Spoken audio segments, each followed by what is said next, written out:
Day better than I did the other day. More consistency on both sides of the ball. Got a lot of situations worked as far as a lot of third down stuff, a lot of red zone stuff. Had goal line the other day, had 2 minute, just a lot of situational stuff, but got better. Guys more consistent on the day. Good physical day. Good practice. Good practice. Question? That surprised you at all with the quick turnaround? Yeah, well, we got after them a little bit yesterday. I liked yesterday a little bit, but I challenged them a little bit, and they come back. And I think sometimes when you have that, actually the 3 days off like we had, and you don't do anything, it kind of can make it lethargic. It's almost sometimes when you quick turnaround, it can be better at times if they got enough energy. Talking to the guys yesterday, they weren't happy about having those days off. They seemed to be really disappointed. Is that a good? Well, yeah, because when you get in the groove and you get your mindset for what you're going to do and how you're going to go about things, and that's a good sign. This group, I say, this one thing about this group, it's eager to be good. It's eager to be good. Yeah, at the opening spring conference, you mentioned how education and a lot of that stuff is going to be key this spring. How have they taken to, I guess, maybe some of that fundamental coaching? Good. I mean, we got to be a bit better, but listening. You know what I mean? And you just we just got to keep putting them in those situations to where it becomes second nature. You know what I'm saying? But from that standpoint, their energy to learn like that's been good. You mentioned you were more concerned about chemistry than leadership at this point. So how do you think the chemistry's been? I think chemistry's been really good. I mean, I think the chemistry, and when chemistry is good, you get leadership. You know what I'm saying? Because guys don't mind when other guys correct them. Guys don't mind when other guys push them. And different guys can do it. You know what I'm saying? Don't always have to be the same guy. From that standpoint, I think it's been good. Yesterday, DeMarcus was saying, for whatever reason, he seems to be cooking with Coach Long. Have you sensed maybe a different? Yeah, I think two things. I think he likes how he's being coached. But two, I think he's growing up. He's being mature. You know what I mean? And he's a junior. It's his third year. You know, you start to, like I say, those young pups are talented. They make all those plays, but then they make mistakes too when you're young. It's just like anybody. And then as you grow into your job, the urgency becomes different, and all of a sudden the message that your coach gives you sometimes, he can be saying the same things one year and the next year it sounds totally different even though it's the same words. You know what I mean? Because of your growth and maturity. So from that standpoint, I think it's been good. When you bring in a new position coach, do they go back and watch the film, or do they start fresh with these guys? A lot of them start. I mean, they review and evaluate their talent levels of what they can and cannot do and make that evaluation. And most of them try to get their own. They like to start fresh with a guy. You know what I mean? Because they don't want to hold old things that the other coach may not have liked or things that one coach liked. You got to develop your own chemistry with each other. How were some of those younger end guys like Pugh, Featherston coming along? Good. I noticed Jacob on the board being more physical. Had a couple nice rushes today. Made a real nice, in 2 minutes, made a real nice play on the ball. And when he dropped, I mean, having that ability too, I mean, because we dread an 8-man drop and, it was a big, long situation late, and he made a really nice play to have that flexibility. But they've been getting better. Lorenzo's got to keep pushing and become more consistent. You mentioned the flexibility. How important is it to have a guy like Jacob there that can do a little bit of everything on that edge? That's the key. In today's football, it's all versatility. You got to be able to be multiple in your talents because of the way the game has changed and become such a spread game. Are you hoping for Lorenzo to put on a little bit more weight in the offseason? Yeah, we will. He'll get bigger. We got to make him eat. And some guys, it's like Nick O'Leary. All of a sudden, Nick O'Leary is 254 pounds. He was never over 246 here. And all of a sudden, as they get older, he says now, I can't get under 250. I mean, it's amazing how. And it's not from that, but it also, as you get older like that, they ain't doing all the things, going to class, doing all the stuff, and they're training all day. But he'll grow, and his maturity and his metabolism will kick in. What have you seen from Marquez White so far this spring? Boy, he's flashed at me today.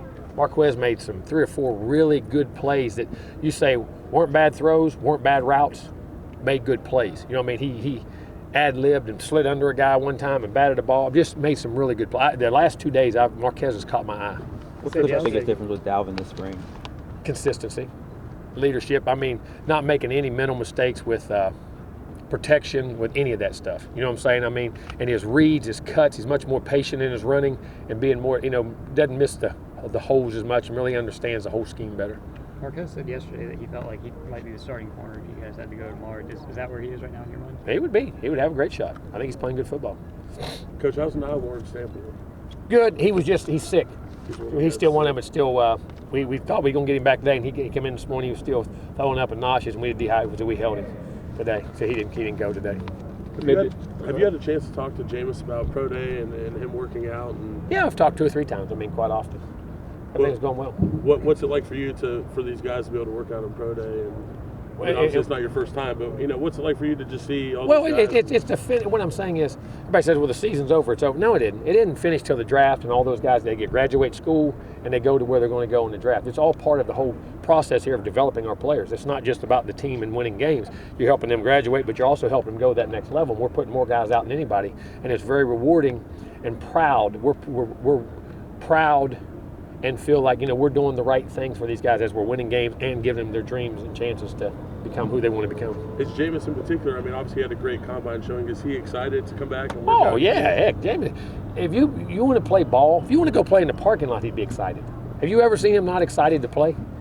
And if he played in the parking lot, he played at the park. If it was a pickup, Jalen has that same ability. Those guys. I called it the Telvin, the Joyner, Gregory. I mean, all those guys, Dalvin can be like, they just want to play. You know what I'm saying? They don't care if there's 100,000 people or there's no, and they're at the park. They just like to play.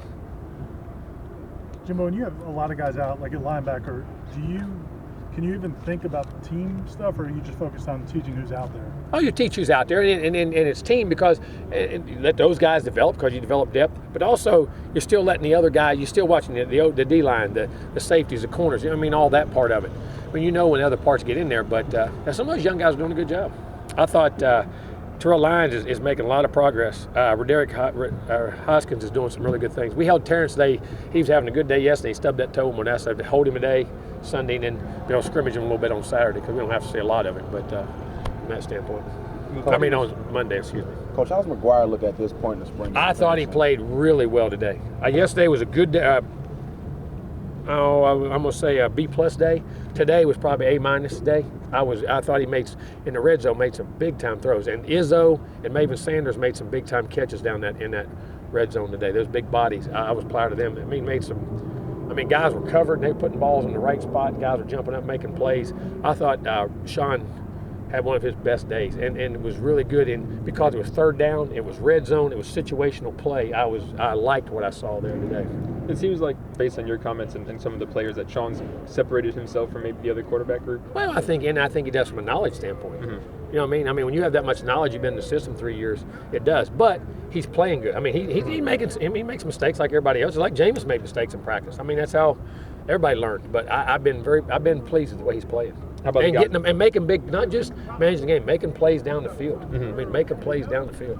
How about the guys in front of him, the new offensive line? Good. They're growing. I can see where things are coming together. They're not there yet. Mm-hmm. It's 4 out of 5 will do it, and sometimes 5 out of 5. But sometimes those backs make them right because they're so good. But I like our line progress. We got a lot of work to do, but I like where we're at right now with that group. Maybe I missed something. Mavedi was. He got banged in the head. Okay. He got banged in the head. Yes, he got a slight concussion. And the foot. He's had that on every day. That's something he's had for 2 days.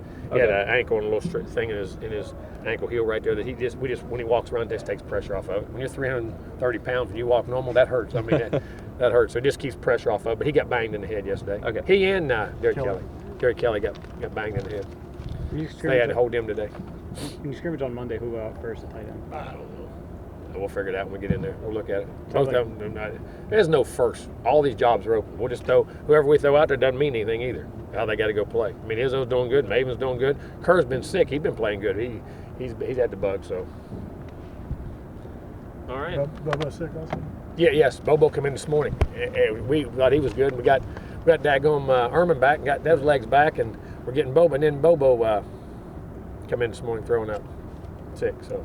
It's still 1 or 2 guys, you know what I mean? But it's not Ryan like Green that. as well. Who? Ryan Green's still sick, yes. There's about 4 or 5 of them, you know what I mean? That just crazy. And I'm going to tell you what, Coach Sanders had it, and he said, I'm going to tell you now. He said, I don't want to get sick often. He said, and he said, I've had the flu. He said, it drilled me too. He said, it's the real McCoy. It's good stuff.